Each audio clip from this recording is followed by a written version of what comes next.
duhet t'i gëzohemi faktit që pikërisht do të perandorët nga Dardania ishin ata që banë reforma të thella në shoqërinë e qytetërim.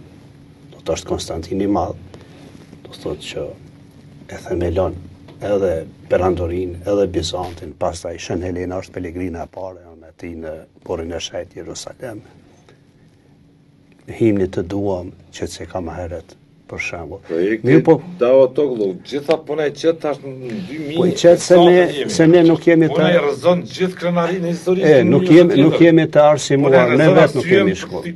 Për të thirë në faktet të notorizume historike kush ishim. Problemi është këtu për shembull që ne vetë shumë pak dim për vetveten tonë.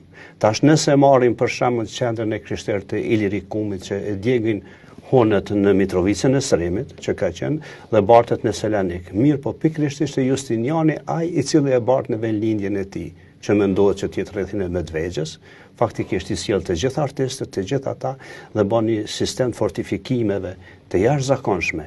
Po këto procese historike do t'i di çdo shqiptar.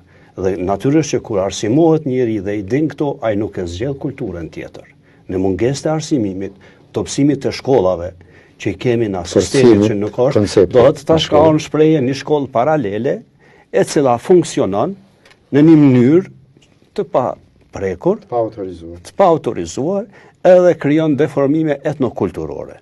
Tash, unë kisha me shtu këta. E projekti Davutoglu. Është një projekt ky për shkakun që publikisht ka dalë kjo, por edhe pse ishim në shekullin e 19, edhe pse ishim në një periudhë ku identiteti jonë mohohej, madje kemi edhe kryengritjen e Mustafa Pash Bushatliut ndër 4 kërkesat e tij ka qenë lejimi i veshjes kombëtare shqiptare, do që Perandoria Osmane kishte ndaluar. Ne duhet jemi parasysh të vet libri për shembull i Akademisë së Serbisë, mund ta sjell kur doni edhe publikisht ta shohim atë, shkruan sa i përket veshjes serbe. Ne nuk kemi të dhëna se si është duka ajo.